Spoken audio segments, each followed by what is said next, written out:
Hello friends, आज हम पढ़ेंगे एफॉर्ज़म नंबर 32।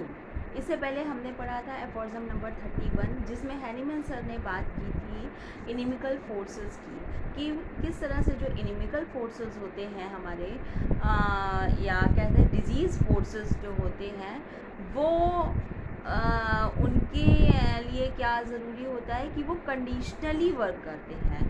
कंडीशन क्या है कि जब कभी भी कोई भी पर्सन बीमार पड़ता है तो उससे पहले वो मेंटली या फिज़िकली वीक होना चाहिए, किसी भी लेवल पे वीक होना चाहिए, और उसका वाइटल फोर्स जो होता है वो वीक पड़ना चाहिए, जिसके बाद जो है ये फोर्सेस अपना काम स्ट्रॉन्ग होते हैं और अपना काम शुरू करते हैं, यानी कि डिजीज़ कॉज करते हैं।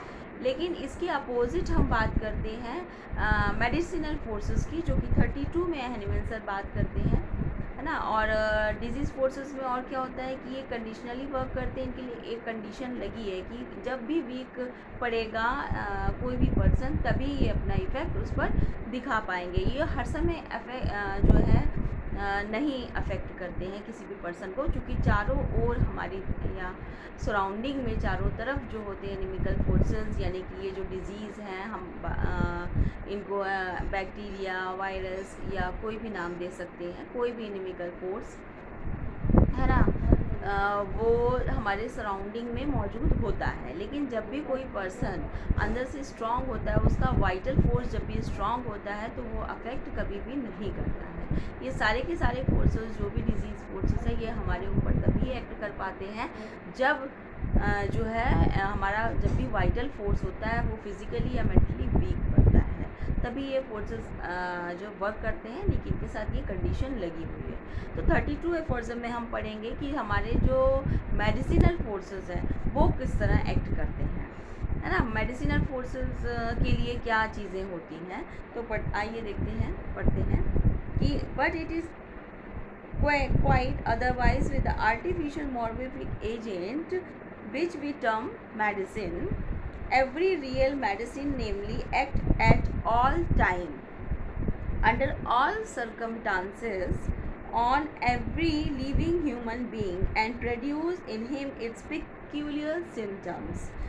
ब्रैकेट में दिया है distinctly perceptible if the dose be large enough, so that eventually every living human organism is liable to be affected and as it were inoculated with the medicinal diseases at all time and absolutely unconditionally, which as before said is by no means the case with the natural disease. तो यहाँ पर जो artificial मॉर्बिफिक agent हैं, यानी कि जो हमारे अंदर हमारी बॉडी में आर्टिफिशियल डिजीज़ कॉज कराते हैं, वो क्या है, वो मेडिसिनल फोर्सेस हैं। तो जो मेडिसिनल फोर्सेस हैं उनकी क्या क्वालिटी होती है कि इनके लिए कोई कंडीशन नहीं है ना। जैसे हमने डिजीज़ फोर्सेस में देखा कि उसके लिए एक कंडीशन लगाई गई, एक कंडीशन है कि मेंटली या फिज़िकल लेवल पर बंदा वीक होना चाहिए, सिक होना चाहिए। अब वो वीक होना चाहिए कोई भी सिक पर्सन, तभी वो डिजीज़ को बीमार करती है, सिक करती है। ये कंडीशन लगी है। जबकि मेडिसिनल फोर्सेस के साथ ऐसी कोई भी कंडीशन नहीं है। मेडिसिन जो होती है हमारी, वो हेल्थी इंडिविजुअल में भी वर्क करती है और डिजीज़ इंडिविजुअल में भी वर्क करती है। दोनों में ही जो है मेडिसिन जो होती है वो आर्टिफिशियल डिजीज़ कॉज कराती है। ठीक है, तो जो ये आर्टिफिशियल डिजीज़ जो मॉर्बिफिक एजेंट्स हैं, ये क्या है, एवरी रियल मेडिसिन नेमली ऑल टाइम, ये सभी टाइम पर वर्क करते हैं। सुबह, शाम, दोपहर, हर समय वर्क करते हैं, हर जगह वर्क करते हैं, दिन में, रात में, है ना। और यहाँ हम अर्थ पर, मून पर, कहीं भी, मतलब कहीं पर भी हो, ये वर्क करेंगी ही करेंगी। हर सर्कमस्टांसेस में वर्क करेंगी, सर्दी गर्मी हर सीज़न में वर्क करेंगी। ठीक है, एंड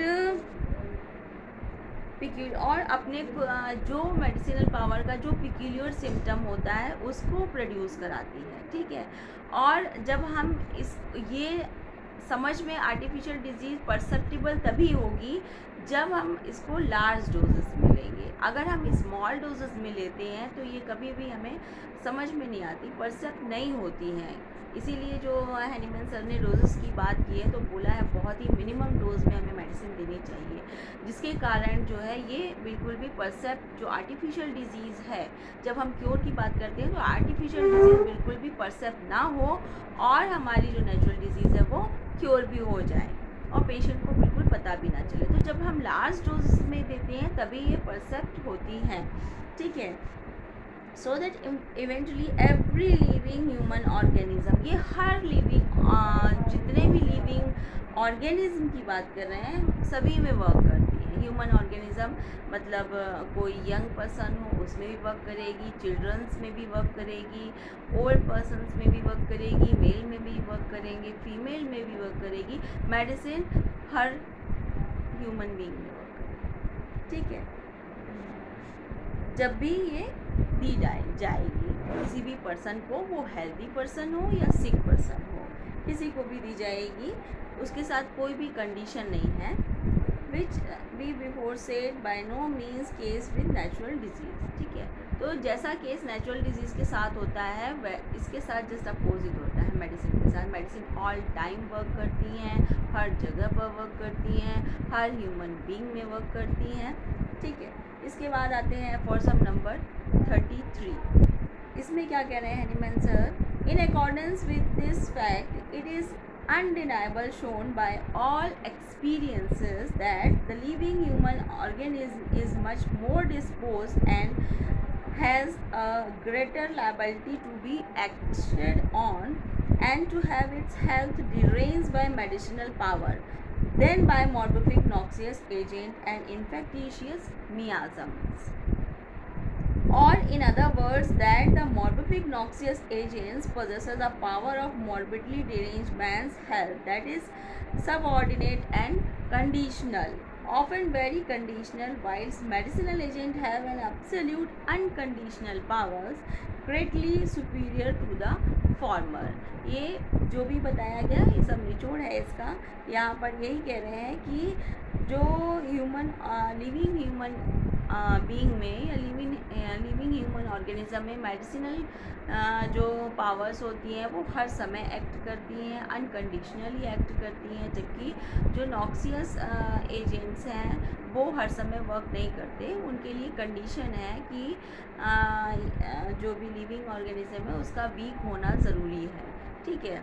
तो ये सभी एकदम, तो इससे ये पता चलता है कि जो हमारी मेडिसिन्स हैं वो उनमें क्या सुपीरियर पावर है ना, नॉक्सियस एजेंट्स की अपेक्षा जो हमारी मेडिसिन्स हैं वो सुपीरियर हैं उनसे, ठीक है। इसमें एक फुटनोट भी दिया है हैनीमैन सर ने अपने टाइम का और बताया है कि किस तरह से जो सिंडेनहैम इसका स्मूथ स्कारलेटिना ऑफ सिंडेनहैम एक डिजीज़ है जिसमें रेड रेड स्पॉट्स पड़ते हैं, फीवर आता है, तो वो उस टाइम पर वो इपिडेमिकली हुई, सभी के सभी लोगों को उसने अफेक्ट किया इपिडेमिकली, पूरे उस एरिया में इपिडेमिकली ये फैला हुआ था सिंडेनहैम। और जब कुछ लोगों को जिनको पहले से बेलाडोना दरअसल ये जो भी स्मूथ स्कारलेटिना ऑफ सिंडेनहैम है इसका एक प्रिवेंटिव मेडिसिन के तौर पे इसमें बेलाडोना का यूज़ किया उस समय किया जाता है। तो इसमें इन्होंने ये देखा कि जिसको प्रिवेंशन के तौर पे जिन भी लोगों को बेलाडोना स्मॉल डोज में दी गई थी उनमें ये जो एपिडेमिकली फैली हुई थी उस समय स्कारलेटिना ऑफ सिंडेनहैम वो उनमें नहीं हुई और बाकी सब लोगों में एक साथ जो है ये एपिडेमिक देखने को मिली।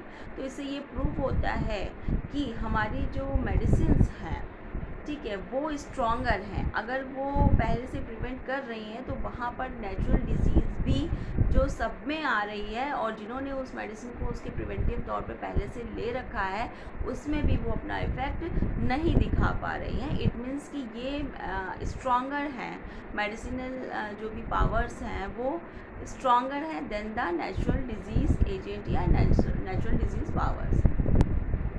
इतना बताने की एंड में सर ने कोशिश की है। इसके आगे के एफॉर्जम हम 34 एंड 35 आगे पढ़ेंगे आगे की वीडियोस में।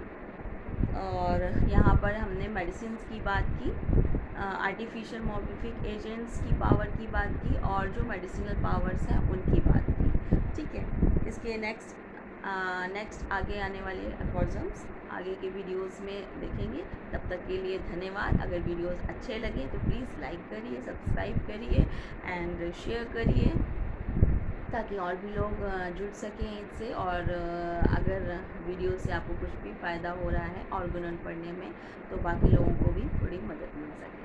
धन्यवाद।